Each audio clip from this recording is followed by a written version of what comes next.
Bueno, buenos días, ¿cómo les va? Espero que me escuchen bien. Eh, Esta es la primera clase que vamos a implementar esta modalidad, como el primer acercamiento a lo que después va a ser ya las clases en Zoom, hasta tanto nos podamos encontrar de modo presencial. Bien, la clase que hoy nos convoca es la clase número 4. Planteamos de que íbamos a trabajar ámbitos de intervención y lo que es el diagnóstico de situación. A mí, antes de comenzar a trabajar estos temas, me gustaría hacer un breve repaso de lo que hasta ahora hemos trabajado y poder acercarnos a lo que fue la entrega de cada uno de sus trabajos, para lo cual me voy a valer de algunos aportes de los trabajos de cada una de ustedes y vamos a trabajar sobre algunas cuestiones en general que me parece interesante que las podamos ver porque han aparecido en la mayoría de los trabajos, y cuando nosotras vamos a comenzar a trabajar sobre lo que es la especificidad en el acompañamiento terapéutico, vamos a tener que estar muy pendientes de algunas terminologías que vamos a utilizar dentro de este campo de territorio o de este campo de saber. Lo importante es, quiero hacer acá un paréntesis para que podamos acordar algunas cuestiones que quizás las he enviado por escrito, pero las voy a reforzar, y que tienen que ver con la presentación de los trabajos, cada uno de los trabajos que desde esta asignatura se les vayan presentando. Yo les pido que los entreguen en tiempo y en forma, y les explico que no tiene que ver con una cuestión eh, solamente de tiempos, sino yo les voy a contar de que en este momento, durante este año y bajo esta situación que nos afecta a todos y todas, yo estoy en este momento siendo docente de más de 150 alumnos, lo que me implica un trabajo extra del trabajo que yo hago de modo presencial, ¿no? Ustedes entenderán que cuando uno va en determinada cantidad de tiempo, de horas cátedra, a dar una clase, la clase es preparada, obviamente, y uno va a la edad y encuentra este intercambio dentro de ese marco de trabajo que se da en una situación áulica, digamos. Ahora, todo esto no sucede bajo esta circunstancia, y nos vemos obligados a encontrarnos de este modo virtual, lo que me implica un mayor trabajo de acercamiento y de intercambio con cada uno de ustedes. Para lo cual, de ahí viene la importancia de que ustedes puedan cumplir en tiempo y en forma la entrega de sus trabajos, porque este es el modo que vamos a tener de comunicación. Los trabajos no son solamente un trabajo, un mensaje, digamos, unidireccional, sino todo lo contrario. Es una comunicación, y esa comunicación debe ser bidireccional. Entonces, más allá de trabajar los temas que les vaya yo acercando, me es de mucha utilidad que ustedes puedan también consultar, hacer preguntas, preguntarse ustedes sobre algo que les haya movilizado, sobre algo que les haya generado cierto interés, y en ese interés obviamente se encuentra toda la búsqueda del aprendizaje. Entonces, yo lo que voy a hacer ahora es hacer un resumen de cada uno de los trabajos que ustedes han ido entregando, y a partir de este resumen vamos a ir eh, armando o articulando cada una de estas preguntas o de estos interrogantes que sus trabajos me traen y abren, eh, para comenzar a trabajar algunas cuestiones que hacen al campo del acompañamiento terapéutico. Bien, vamos a comenzar. Quizás en algún momento me valga de algunos algunos fragmentos de sus escritos, para que pueda entenderse a lo que me refiero. Bien. Yo en la primera consigna que les había enviado, les preguntaban qué paralelo encontraban entre lo que era la psiquiatría y el acompañamiento terapéutico. Aquí ustedes lo que debían hacer era encontrarse con ese video de las conferencias TEDx, encontrarse con la clase magistral, diría yo, porque estas son las clases que son válidas para lo que es el aprendizaje y lo que es la internalización del conocimiento aprendido, pero desde la práctica, que nos acercaba a esta psiquiatra. Pensar lo que ustedes traen en cuanto al conocimiento, si se quiere, popular de lo que es el acompañamiento terapéutico, y de ese modo poder encontrar algún tipo de acercamiento entre estas dos prácticas, que son dos prácticas que ya para hacer el primer encuentro de disciplinas, podríamos decir de que pertenecen al área de la salud, básicamente. Ustedes han traído en varios de sus trabajos, aparecía la palabra que trabajaban en el ámbito de la enfermedad mental, que trabajábamos en tanto la psiquiatría como el acompañamiento terapéutico, que se trabajaba con enfermos mentales, que se trabajaba siendo el auxiliar del psiquiatra, que se trabajaba como en la clínica de la psiquiatría, que se trabajaba sobre problemas que tenían las personas, bueno, y varias cuestiones más que han puesto acá en cada uno de sus trabajos. Yo ahora les voy a hacer una repasadita porque me los fui marcando. Hablan del tratamiento alternativo, si no les dije, o si lo dije lo vuelvo a repetir. Bueno, a grandes rasgos, esos fueron los puntos de encuentro de sus trabajos. Ahora, primero, vamos a ir despejando.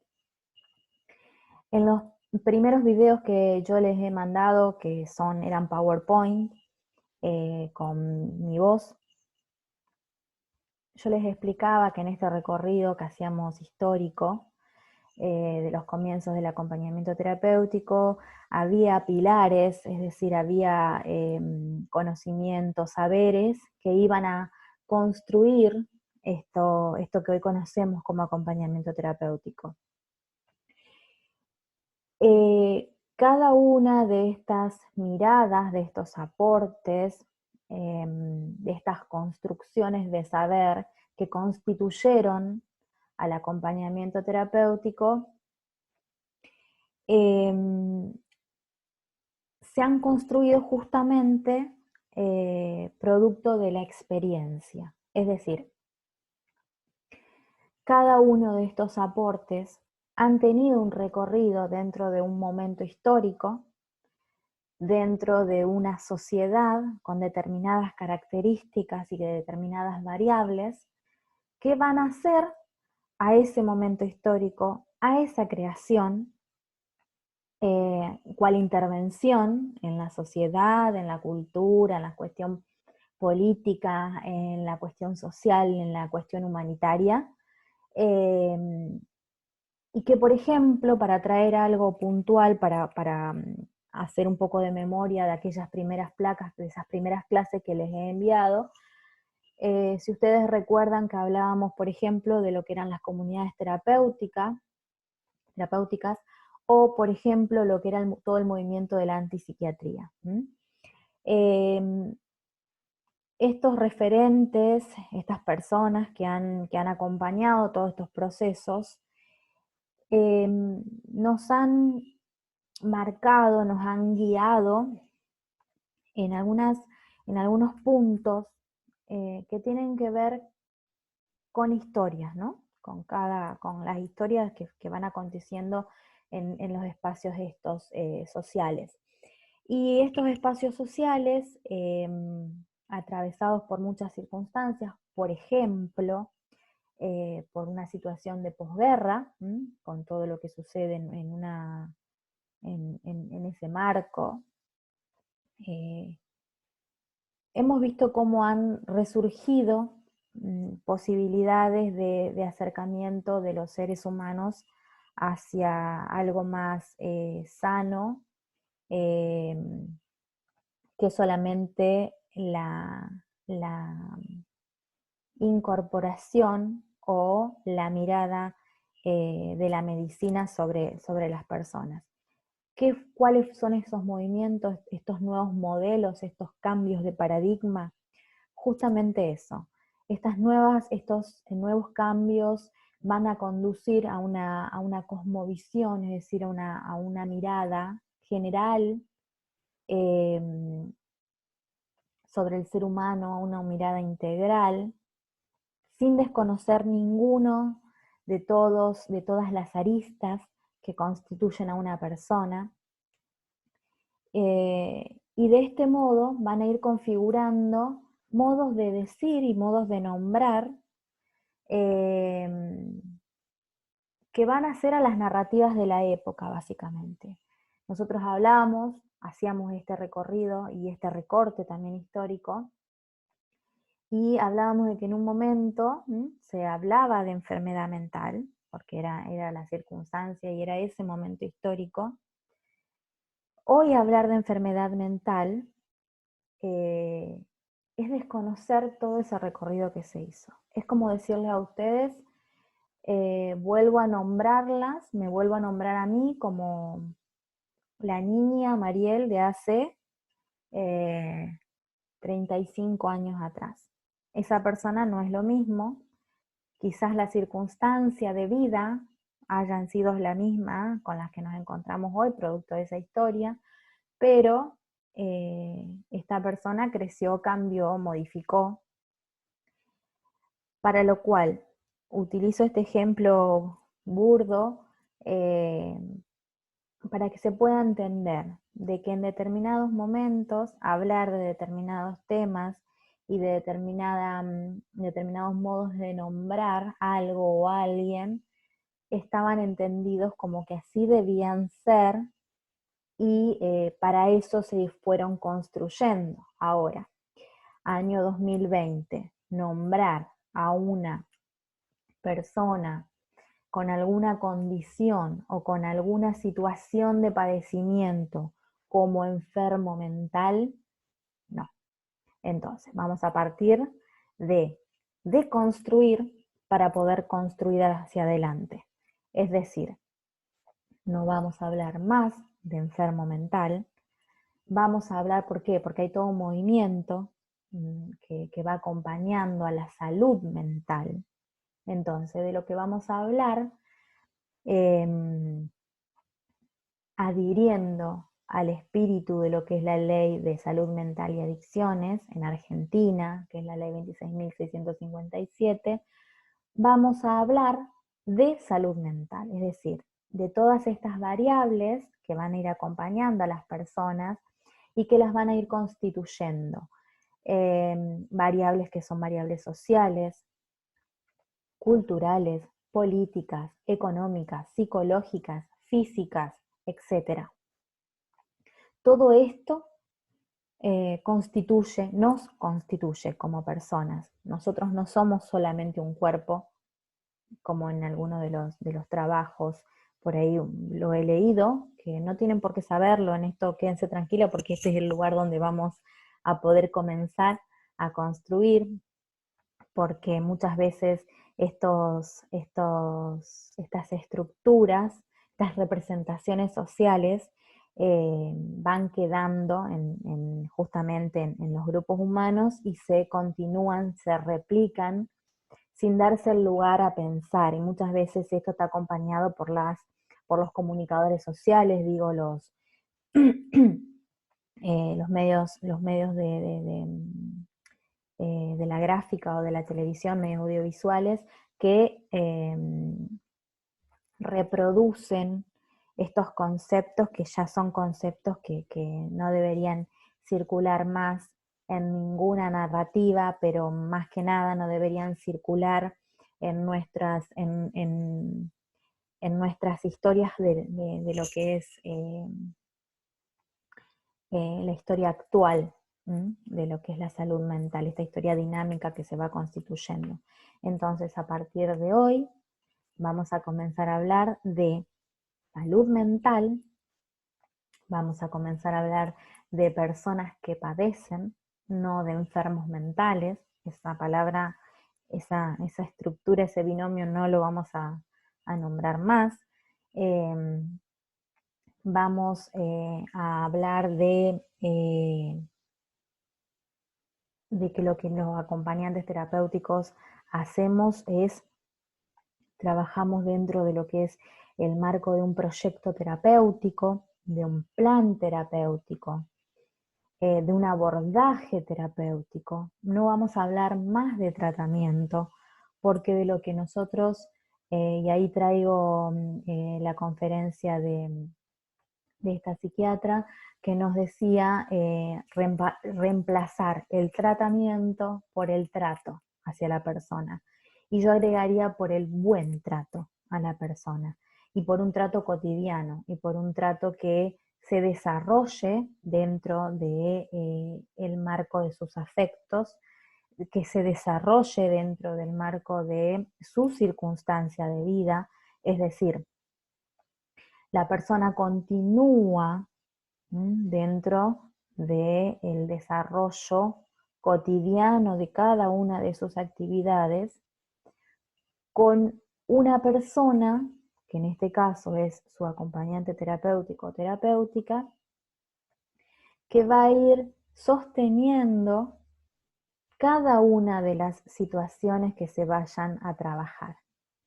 No sostenemos a la persona. Ese es otro de los temas que también aparecen en cada una de los trabajos, o en la mayoría, cuando hay que hacer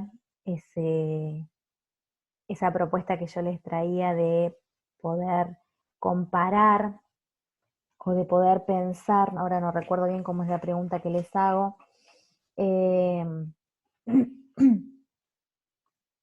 respecto al texto de Mauer y de Resniski, donde puedan encontrar algunas cuestiones que se acerquen al acompañamiento terapéutico, a pesar de ser un texto escrito por psicólogas que miran que miran las funciones del acompañamiento terapéutico desde una mirada netamente eh, psicologizante. No me atreví a decir esa palabra, pero la termino diciendo.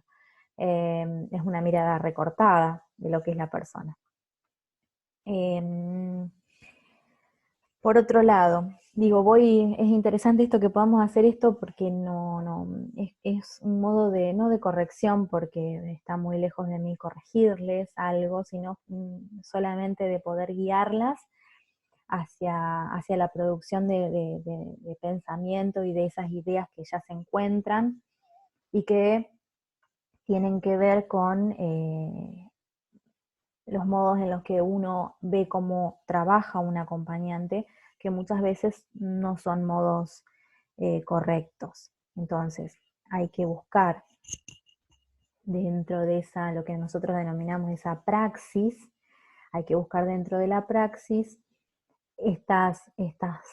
estos dos pilares, que uno es el pilar de la teoría, de ese marco teórico que nos va a ordenar y nos va a dar un relato histórico, porque no somos básicamente seres históricos, y por otro lado nos va a dar la práctica para de manera conjunta amalgamar estos dos pilares y encontrarnos con esta praxis, que es una praxis que desde la materia, desde las dos materias en las que nos vamos a encontrar este año, yo les quiero transmitir la tranquilidad de que en estas dos materias van a encontrar un lugar para poder preguntar, para poder sacarse todas las dudas, para encontrarse con todas las inquietudes, con todas las preguntas, porque si hay un lugar a donde uno se puede dar el lujo de equivocarse, es acá, es ahora. Entonces, estos son los momentos importantes, interesantes del trabajo grupal y colaborativo. Bien. Esperen porque no sé qué ha sucedido. Denme un segundito.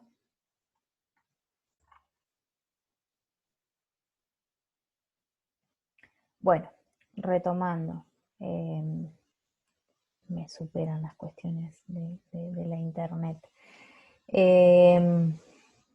Bueno, volvemos. Hablan también de ser auxiliar del psiquiatra. Nosotros como trabajadores y trabajadoras de la salud, justamente desde el lugar en donde nos posicionamos para trabajar y para hablar de un campo de conocimiento, es desde el acompañamiento terapéutico. Uno puede trabajar en coordinación como complemento de ese plan o de proyecto terapéutico con otras disciplinas, con otras profesiones, pero no auxiliando a alguna de ellas. ¿Por qué? Porque nosotros no vamos a auxiliar el trabajo de otra práctica, no vamos a ir en auxilio del trabajo de otra práctica. Nosotros vamos a trabajar dentro del marco de nuestro campo de saber, que es ni más ni menos que el trabajo cotidiano con la persona, en el ámbito donde la persona desarrolla sus actividades. Entonces, lo que nosotros podríamos decir es que funcionamos como un complemento de ese proyecto terapéutico, como también funciona o es funcional a ese proyecto o abordaje terapéutico un psiquiatra, un psicólogo, psicóloga, una terapista, un terapista ocupacional, kinesiólogos, ATs, gerontólogos, digo, cualquier profesional de cualquier especialidad o especificidad en una materia. Todos estamos en el mismo rango, en el mismo campo de acción que es el área de la salud. Véanse de ese modo, entiéndanse de ese modo y trabajen de ese modo, como un par. No trabajen, no se vean como auxiliares, no se vean como auxiliares, no se vean como en algún momento nace el acompañamiento terapéutico como la alternativa final después de haber atravesado después de haber atravesado muchas intervenciones y cuando ya no quedaba más nada por hacer, se recurría al acompañamiento terapéutico. No lo vean así, porque justamente de lo que comencé a hablar es de que esto tuvo un recorrido, este campo de saber tuvo un recorrido, siguió cada una de los aportes que se fueron haciendo para que esta disciplina sea lo que es hoy, y no vayamos hacia atrás de un camino que ha costado mucho que fuera valorado como lo es hoy, Entonces, es muy importante que ustedes puedan comenzar a posicionarse desde este lugar. Van a trabajar en el mismo equipo terapéutico que cualquiera de los otros profesionales. Por otro lado, los AT no trabajamos con problemas, los AT de las personas. Nosotros trabajamos con problemáticas. Es decir, se plantea una situación problemática. Esa situación problemática es la situación que nosotros vamos a abordar o esa es la situación en la que vamos a intervenir. Nosotros no intervenimos a la persona, no abordamos a la persona, no operamos en la persona. Nosotros operamos, trabajamos, transformamos situaciones. Y hay algo que es muy importante, que es nosotros diagnosticamos situaciones. Es decir, después de haber hecho un recorrido que tiene que ver con estas herramientas de la clase anterior de las que yo les hablaba, de estas herramientas o de estos instrumentos de los que ustedes se podían valer como acompañantes terapéuticas y terapéuticos, una vez que uno va haciendo todo ese camino y va encontrándose con cada una de los profesionales partes de ese equipo terapéutico, con los familiares de la persona que va a acompañar, uno va construyendo una constelación, uno va encontrando determinados patrones de conductas, de comportamientos que nos van a ir ayudando a construir ese proyecto terapéutico, que siempre está en consonancia, es decir, siempre se encuentra con los otros proyectos terapéuticos, con las otras planificaciones. De ese modo, cada uno de los profesionales que vamos a estar trabajando en ese equipo, vamos a pensar y a entender a la persona que es parte de ese abordaje como el centro. Esa persona que va a reunirnos para trabajar en forma coordinada, porque para lo que estamos trabajando justamente es para eso, para la persona.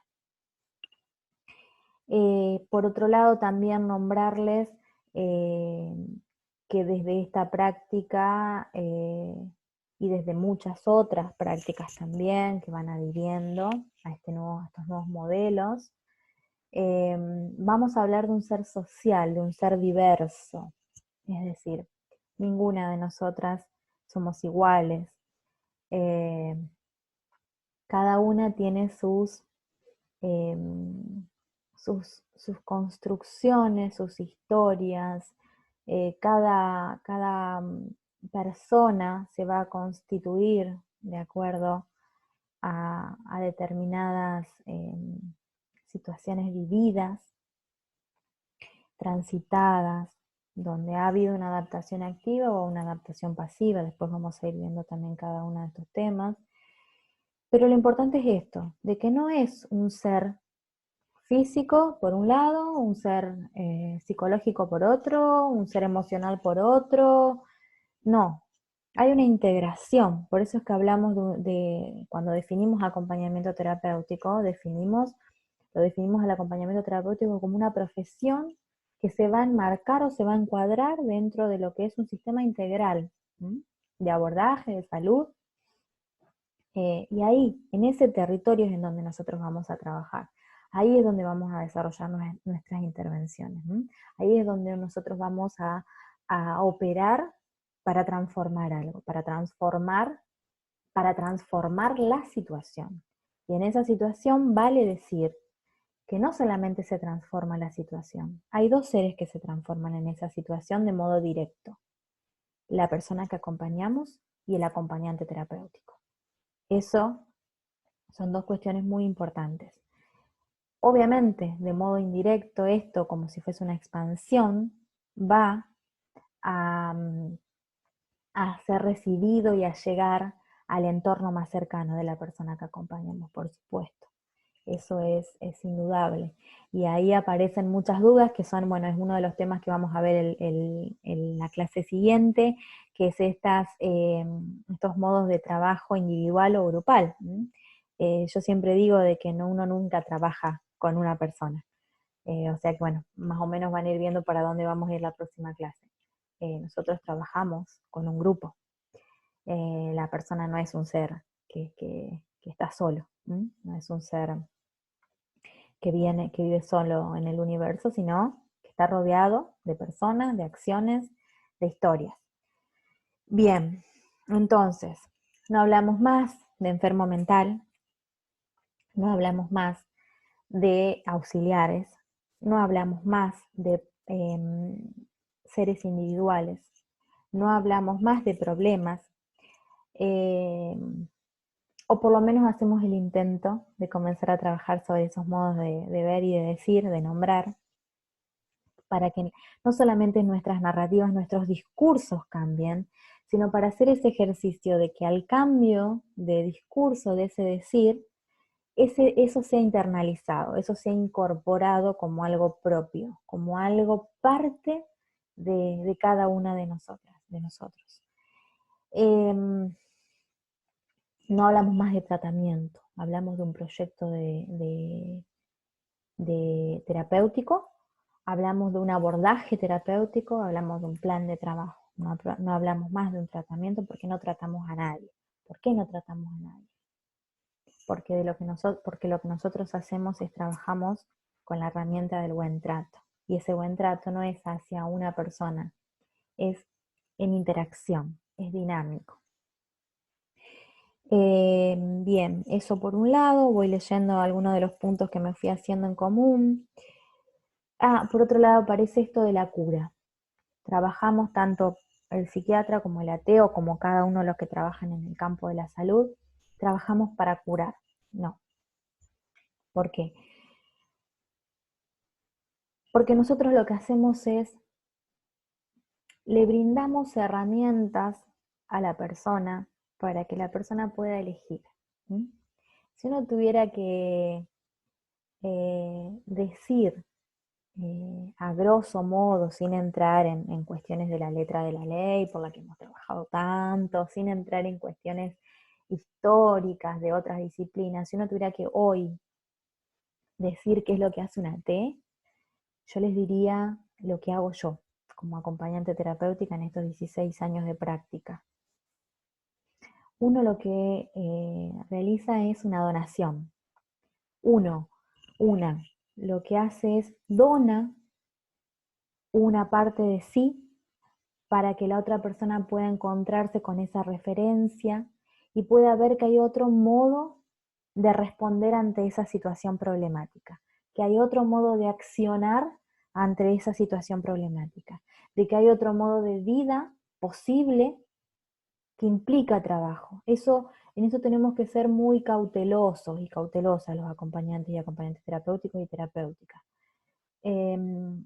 Prudencia en el modo en el que uno transmite. Uno posibilita accionar, pero no impide que la persona se desarrolle en ese accionar. Es un aprendizaje también, tanto para las personas que vamos a acompañar como para nosotros como profesionales. Entonces hay que darse tiempos, hay que trabajar sobre cada uno de los procesos de vinculación, que eso lo vamos a ver más adelante, pero para que a ustedes les quede más, que se pueda ver con más claridad esto que digo, nosotros no vamos a hacer desaparecer ninguna enfermedad, porque si apelamos a la definición de curar, curar dice eso.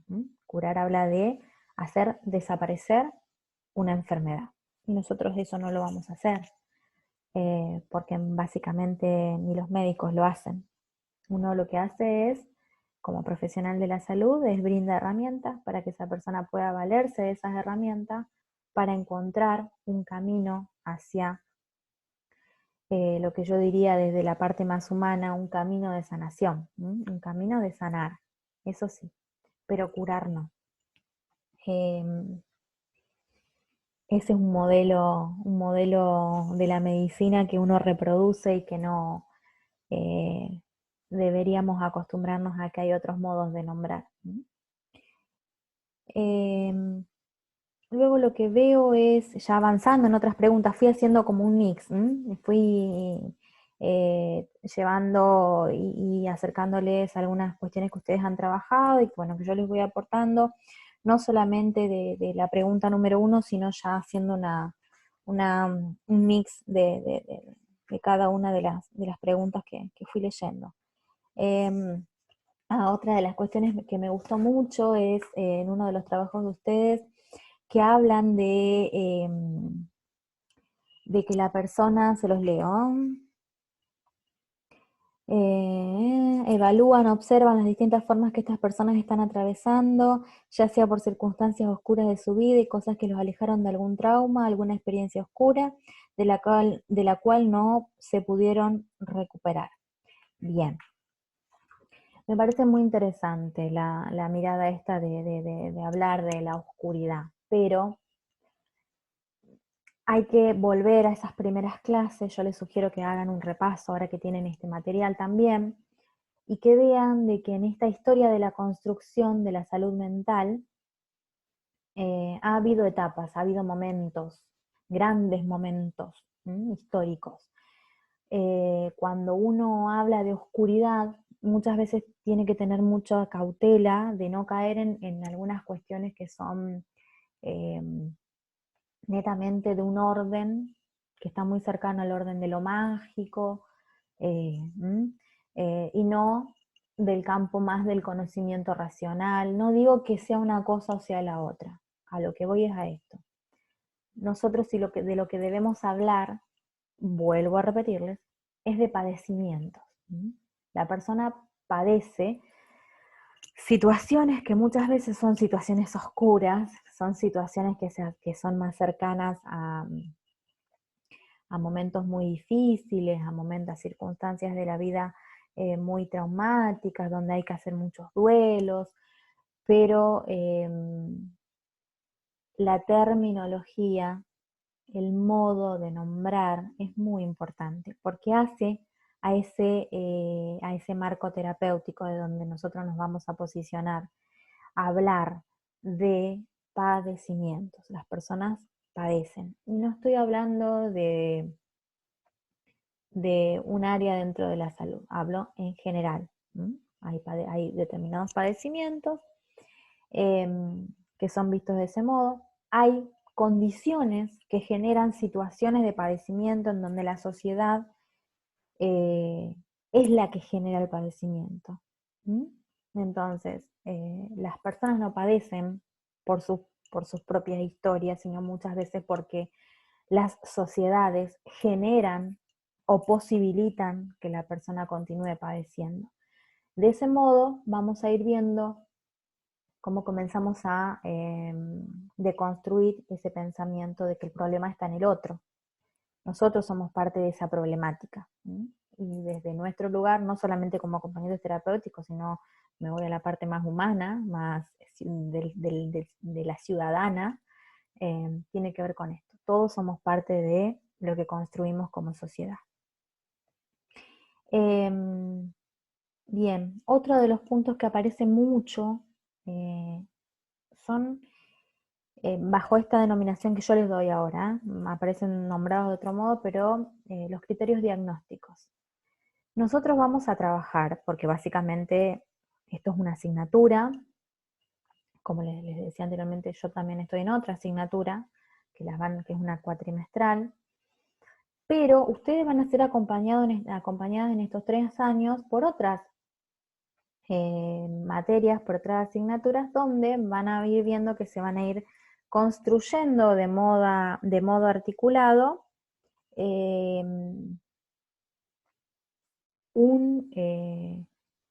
perfil de acompañante terapéutico. Yo lo que les quiero aportar humildemente es que no se vean seducidas por los diagnósticos. Es muy fácil, más de lo que ustedes piensan, verse justamente esto, seducidas por los diagnósticos, por, por todo lo florido de un trastorno, por todo lo florido de lo que se dice sobre ese trastorno. Cuando nosotros hablamos de categorías diagnósticas, como seguramente ustedes van a ver en otras asignaturas, nosotros solamente lo vamos a trabajar acá con una mirada, con la mirada del acompañante terapéutico, es que esas categorías diagnósticas son eso, son categorías de manual. ¿Sí? Nosotros partimos de la premisa de decir que una persona es un ser social, y un ser social del 1800 no es el mismo ser social del 2020. Entonces, a partir de ahí ya encontramos una gran diferencia, que es, estos seres sociales están atravesados por variables y por el contexto de donde se están desarrollando. Vuelvo al hoy, vuelvo al 2020. Una persona que vive en Capital Federal no tiene el mismo desarrollo quizás o posibilidad quizás de acceso a un proyecto terapéutico que una persona que vive en La Quiaca. ¿Se entiende a lo que voy? Estas categorías diagnósticas van a hacer eso, van a reunir determinados criterios para el diagnóstico médico, ¿sí? Para el diagnóstico, porque es eso básicamente. Y seguramente ustedes esto lo van a trabajar más adelante, el DSM-5, el CIE-11 y demás, que son manuales diagnósticos, donde a través de un código se etiqueta a las personas y se dice lo que la persona tiene. Si esto solamente fuera una categoría, un modo de nombrar a un conjunto de signos y de síntomas para colaborar con lo que le está pasando, con su padecimiento, a Juana, María, Pedro, es muy válido. Esta herramienta es muy válida como otras herramientas. Ahora, si solamente se va a trabajar con esa persona por el diagnóstico, es muy, les diría, en un arrojo de valentía, les diría que ese proyecto terapéutico no va a funcionar, porque uno lo primero que tiene que mirar es la historia de la persona, ¿sí? Y quién es la persona hoy. Y el diagnóstico viene atrás. Entonces, hablan en varios de los trabajos de, esperen, lo tenía recién acá, de que el acompañante terapéutico interviene en casos agudos o crónicos. Bueno, y se repiten en algunos otros, bueno, en este momento no los encuentro, pero básicamente es esto, de que, bueno, se trabaja en casos graves, hablan de patologías graves o patologías, bueno, con algo parecido a esto, que lo nombran de este modo.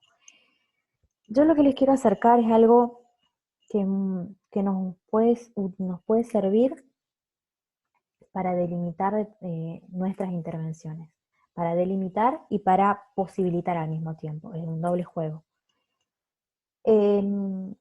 Cuando uno trabaja teniendo tan presente, o teniendo presente, no tan, teniendo presente, el criterio, digamos, primero la categoría diagnóstica, y luego el criterio que se utilizó para diagnosticar a esta persona, es decir, de acuerdo al tiempo, vamos a hablar de que si es un proceso actual o un proceso pasado, entonces vamos a hablar de una agudeza, de algo agudo cuando es algo actual, y de un proceso crónico cuando es algo que ha acontecido en el tiempo atrás y que viene continuándose al hoy. Ahí vamos a trabajar con la variable tiempo. Entonces la invitación sería esta. Pensemos nuestros modos de intervención teniendo en cuenta estas variables, que después esas variables vamos a ir viendo que se van a encontrar incluidas dentro de lo que es el encuadre terapéutico.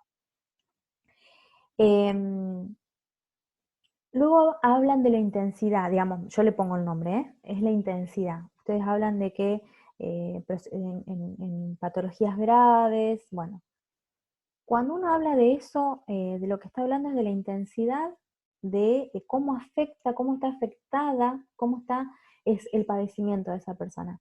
Entonces, ahí hablamos de una cuestión grave, una cuestión moderada, una cuestión leve. De ese modo también están nombrados determinadas categorías diagnósticas. Pero lo importante acá es la intensidad. ¿Mm? Hagamos foco en esto, utilicemos esta variable, no esta subvariable que es la gravedad, la cuestión moderada, si es leve, bla, bla, bla.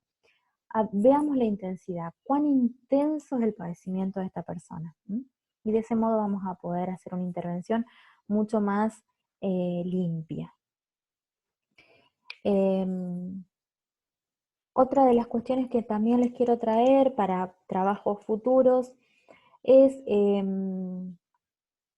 cuando ustedes entreguen un trabajo, yo siempre les pido que lo entreguen en Word, van a ver que les pido que lo entreguen en Word, después más adelante les voy a mandar las normas APA, que me parece muy interesante que ustedes las manejen, o las pueden descargar de cualquier buscador, poner normas APA 2020, que esas son modos de escritura de investigación. Me parece muy importante que ustedes vayan familiarizándose con esto. Porque al momento de tener que entregar un informe, un acompañamiento, el modo de expresarse es muy diferente cuando hay una herramienta técnica en cuanto a cuestión metodológica, de método de escritura, que cuando no la hay. Es muy notorio. Entonces, lo que queremos desde esta carrera es justamente no solamente apelar al entrenamiento, que es parte del ejercicio que ustedes van a tener que realizar, práctico, sino que ustedes vayan a familiarizándose de a poquito con esto, que no sea algo ni costoso, ni laborioso, sino que fluya, que aparezca ese entrenamiento, el entrenamiento de lo liviano, de lo ágil, de lo fácil. Es todo mucho más sencillo y más sano. Y por otro lado, cuando ustedes apelen a citar a algún referente en el territorio, ¿no?, del acompañamiento terapéutico, pero a citar a un autor, van a ir viendo que dentro de las normas APA, por ejemplo, como de otras normas también, hay modos de citar. Es decir, una no puede valerse del material producido por otra persona sin nombrarla, sin citarla a esa persona. Es decir, yo puedo decir, no sé, Gustavo Rossi, referente en el territorio del acompañamiento terapéutico, ha dicho en su libro tal, ha dicho esto.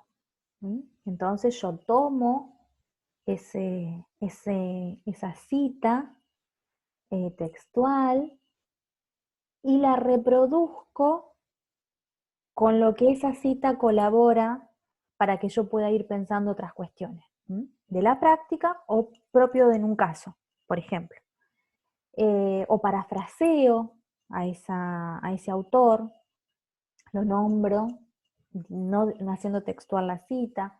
Digo, ¿por qué? Porque lo he visto en 2 o 3 trabajos. La utilización de citas, que evidentemente han sido copiadas y pegadas de internet, sin sin justamente esto, sin el pie de página o la cita de quién lo ha dicho. Y eso es muy importante que ustedes lo puedan también incorporar porque hace al reconocimiento y al trabajo que otros han hecho para que nosotros podamos construir también, construir conocimiento. Entonces, eso es algo con lo que yo voy a ser muy insistente. Bien. Bien, bueno, vamos a la clase de hoy, que básicamente fuimos haciendo una mixtura ahí con cada una de las cosas que ustedes fueron trayendo en sus trabajos, eh, para que podamos comenzar a hablar de esta clase número 4, que es ámbito de intervención. Bien, cuando nosotros hablamos de los ámbitos de intervención, es decir, yo las invito a que ustedes puedan pensar, no tengo pizarrón, sino lo haría el dibujito, que ustedes puedan pensar en círculos concéntricos, donde el primer círculo de adentro, encuentra a la persona que nosotros vamos a acompañar, o no, piénsenlo, digamos, como una persona que se encuentra en un círculo adentro, un círculo que engloba donde se encuentra un grupo de personas, pequeño pero un grupo, otro círculo más, es en expansión, donde se encuentra una comunidad, es decir, un conjunto de grupos, y por último, un círculo aún más grande, donde se encuentra la sociedad toda.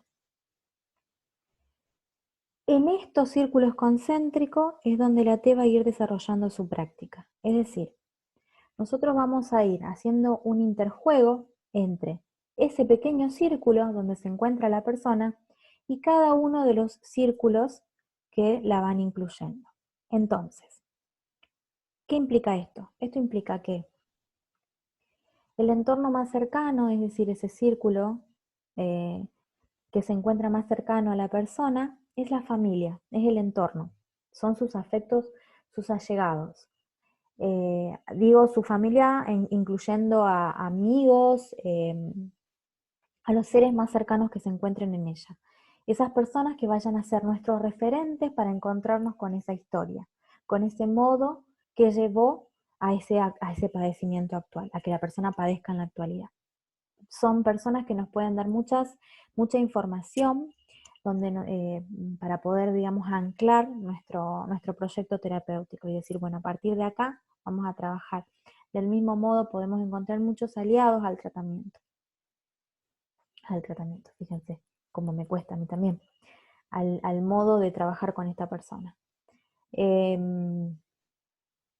Luego vamos a tener a este grupo, a esta comunidad de grupos, donde vamos a ir viendo que va a depender de dónde desarrolle su práctica la persona, sus actividades. Estos grupos pueden estar en diferentes, digamos, espacialidades, pueden ser el trabajo, puede ser la escuela, puede ser algún ámbito que tenga que ver con lo religioso, puede ser el club, actividades en general, donde reúnan a grupos humanos. Ese es el otro círculo. Y el otro es el ámbito que nosotros denominamos el ámbito psicosocial, que es el ámbito donde está toda la comunidad, toda la sociedad. Entonces nosotros vamos a ir trabajando en cada uno de estos ámbitos. Les cuento que cuando nosotras comenzamos a redactar la ley, en realidad, bueno, una de las tantas leyes que redactamos, pero la última, la que fue ley, el proyecto que fue ley, el proyecto en la ley 13.970, que es la ley sobre el ejercicio de la actividad técnica del acompañante terapéutica, pensamos en acotarlo. ¿Por qué? Porque iba a ser muy difícil de entender lo que tan bien lo explica Blecher en la teoría de los ámbitos. Entendíamos que cuanto menos complejo hiciéramos al entendimiento de toda la sociedad el texto de la ley, mucho más fácil iba a ser después implementarla. Entonces, yo les voy a leer en lo que no quiero olvidar. En la semana que viene yo les voy a enviar, o si puedo pronto lo haré pronto, les voy a enviar otro Zoom grabadito, otro videito de estos, donde ustedes van a ver todo el recorrido que hicimos con la ley. Ahí voy a trabajar cada uno de los capítulos y cada uno de los artículos de la ley, que básicamente es el marco de nuestro trabajo.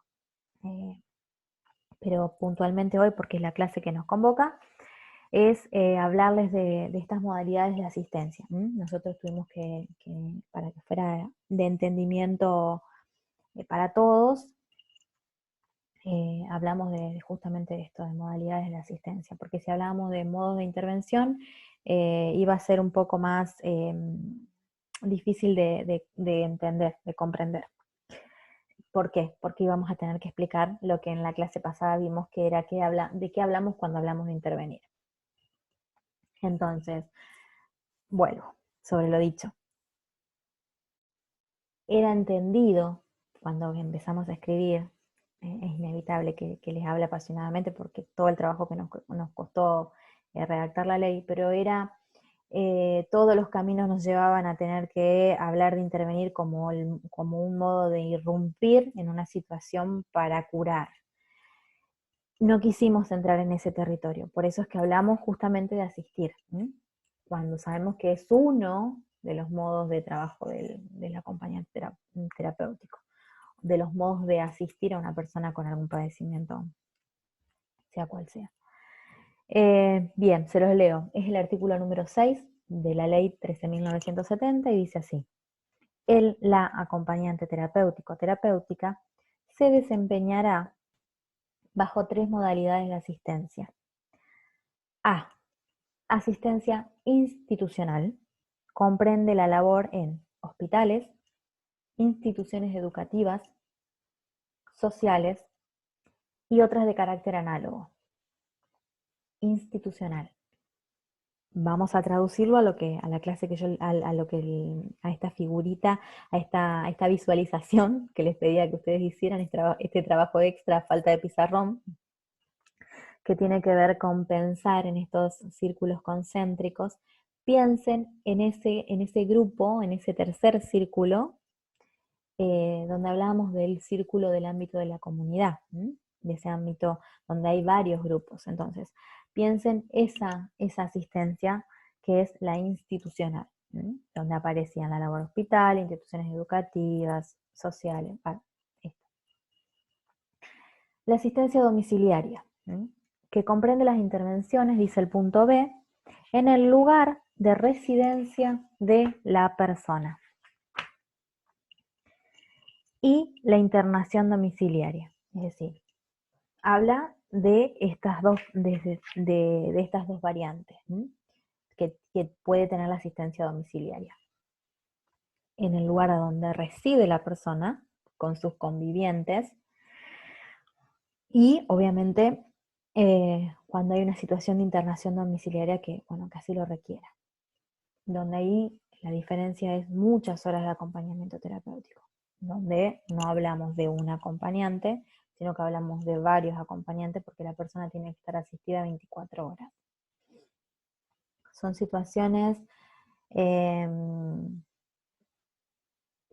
podemos hablar refiriéndonos a las intensidades de estas que yo les nombraba como criterios diagnósticos, de intensidades graves. Es decir, esta persona necesita una asistencia constante.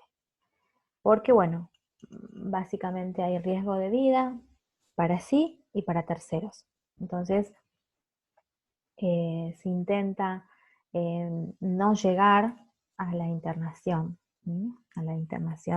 institucional, y es un camino, diría yo, intermedio, tanto para no llegar como un camino intermedio cuando se produce la externación. Es decir, la persona está un determinado tiempo en una institución para volver a encontrar ese equilibrio, y luego hay como un proceso de que en esa externación puede llegar a incluirse la internación domiciliaria hasta llegar a lo que es la asistencia en domicilio, que es distinto. Y por último, bien, y en esta asistencia domiciliaria va a haber un interjuego. Va a haber un interjuego entre lo que es la persona que uno asiste de ese círculo, el entorno más cercano, y que es el familiar, y a su vez con estos grupos que forman la comunidad. Y la ambulatoria, ya ahí estaríamos atravesando cada uno de estos ámbitos, que va a comprender el abordaje que se realiza fuera del lugar de residencia de la persona asistida. Es decir, la persona acá ya puede realizar alguna otra actividad que implique el desarrollo de todas sus potencialidades, entonces uno va a ir acompañando todo ese proceso. Eso es respecto a haciendo un resumen muy grosso de lo que son los ámbitos de intervención, los cuales vamos a ir cada vez que nos encontremos ante una problemática puntual, vamos a volver a trabajar esto, pero desde la mirada de esa problemática. Y por otro lado también no me quiero olvidar de plantearles y de volver a retomar esto de cuando nosotros hablamos de que los AT diagnosticamos, porque cuando uno lo dice de ese modo puede ser mal interpretado.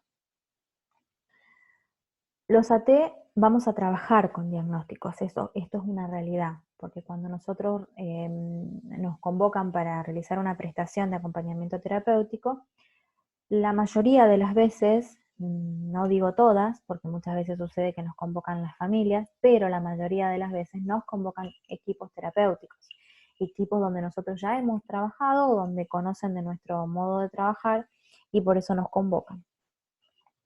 Entonces, con estos equipos terapéuticos nosotros vamos a tener determinadas pautas de trabajo. Esas pautas de trabajo, bueno, van a tener que ver con darle un contexto a este proyecto terapéutico,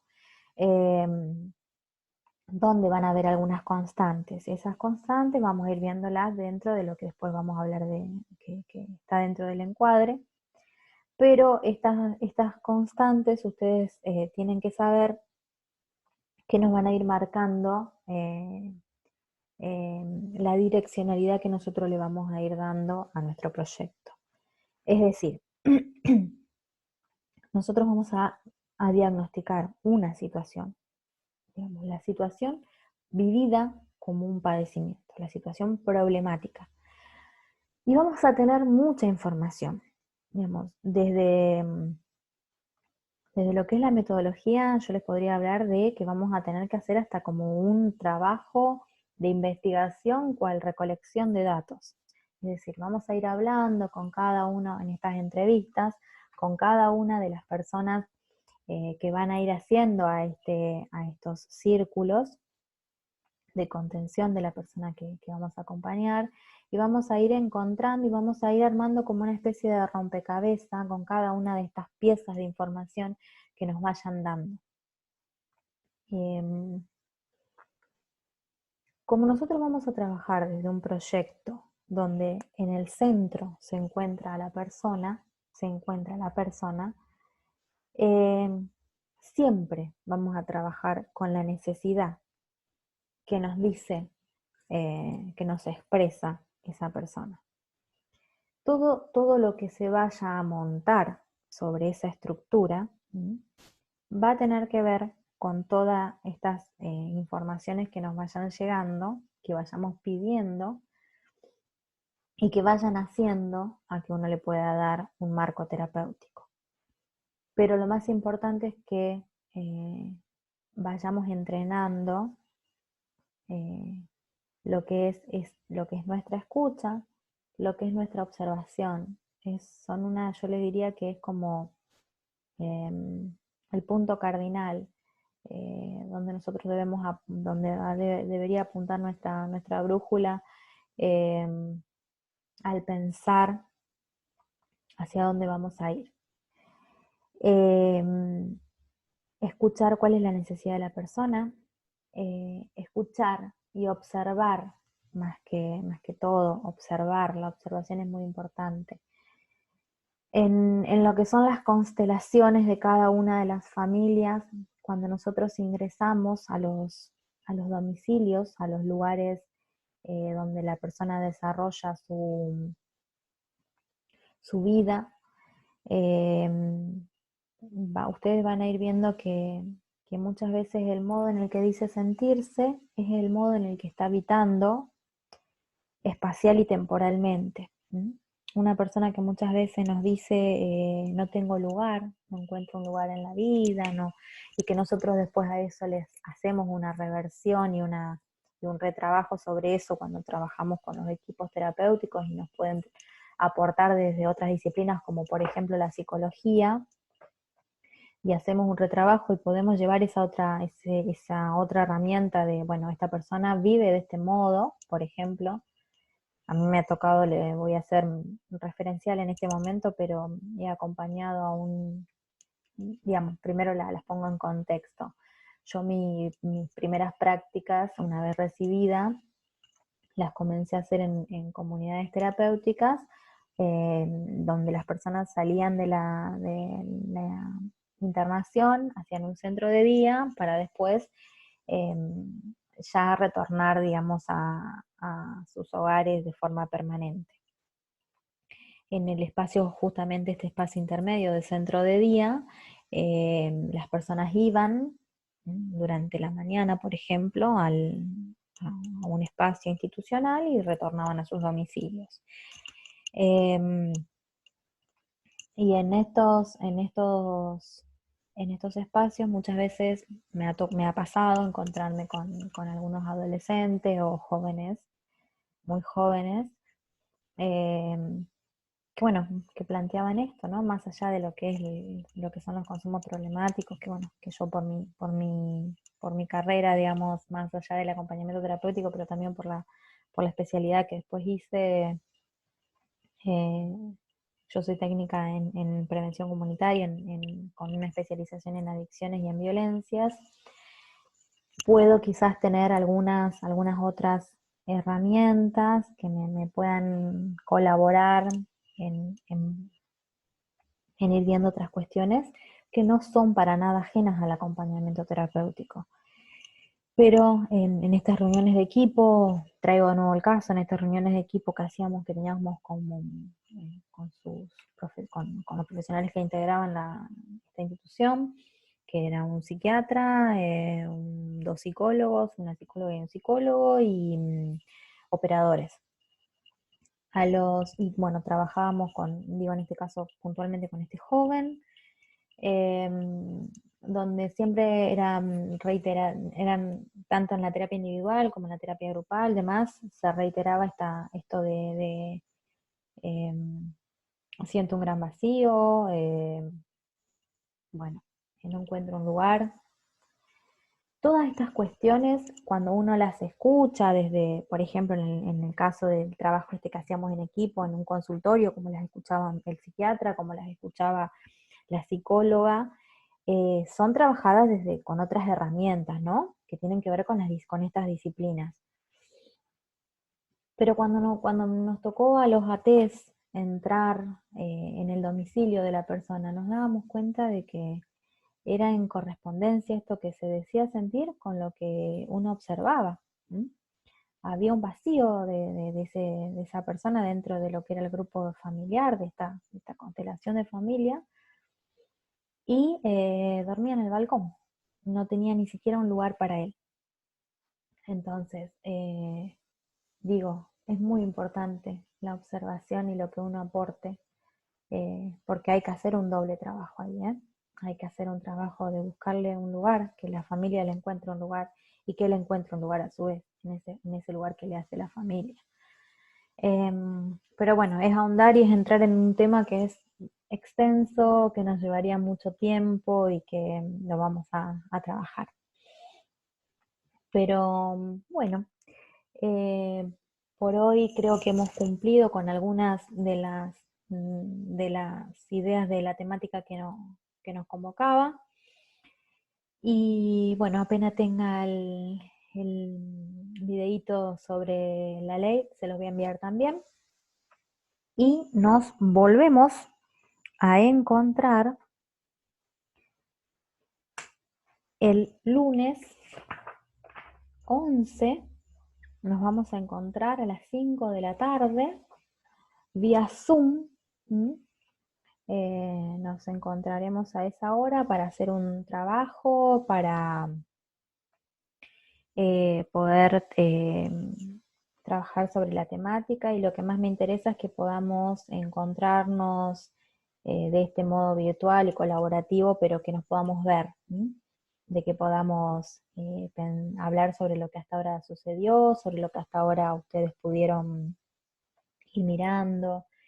Me pareció interesante la mirada sobre el texto de Mauri de Resniski. eh, y hay algunas cuestiones que vamos a continuar trabajando. Eh, Donde parecía ser que no había ahondado desde la asignatura, no había ahondado en determinadas construcciones, constructos que nos iban a llevar a poder formular ideas maravillosas sobre el acompañamiento terapéutico. Desde esta asignatura la idea es que la construcción del conocimiento la hagamos entre todas, porque yo también aprendo.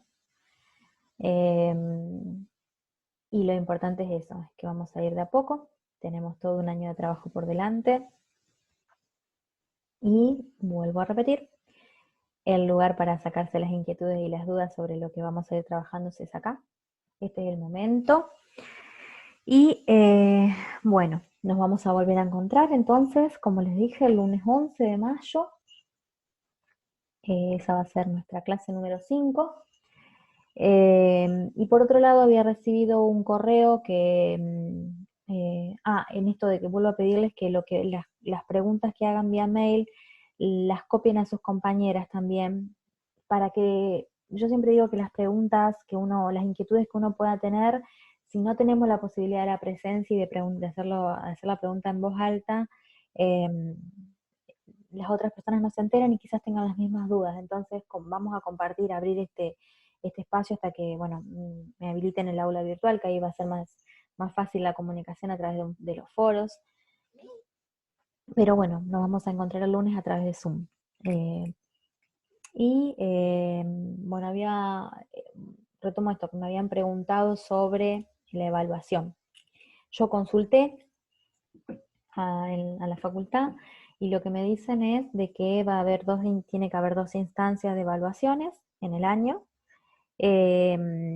para lo cual yo tengo que poner una fecha. Eh, es muy compleja esta situación, yo no quisiera estar en esta situación de tener que poner una fecha de examen cuando ni siquiera pude verlas, conocerlas, escucharlas. Pero entiendo cuáles son las reglas y las pautas en cuanto bueno, a, a lo que ustedes tienen que cumplir como estudiantes. Eh, y me parecía correcto y en cierta forma prudente que pensemos en junio, un examen en junio. Bueno, eso lo dejo abierto. Vamos a tener para esa fecha cerrado lo que yo siempre denomino como el ciclo básico. Es decir, en esa fecha vamos a tener 2 clases más, la clase del lunes 11, y la clase del lunes 18. En esas 2 clases vamos a cerrar todo lo que vinimos dando hasta ahora. Eh, bueno, y a partir de ahí veremos a ver cómo desarrollaremos este examen. Quiero también decirles, como les escribí en los mails, que los PowerPoint que les envié son con sonido, por las dudas, tienen la explicación. Y antes de que me olvide, las funciones que nosotros vamos a trabajar dentro del campo del acompañamiento terapéutico son las funciones de la ley. Por eso es que les voy a mandar el video que sigue, que es el video sobre la ley de la provincia de Santa Fe. Vamos a trabajar desde esas funciones. Así que, bueno, espero que este encuentro nos sirva. para comenzar a pensar algunas cuestiones y nos vemos la próxima.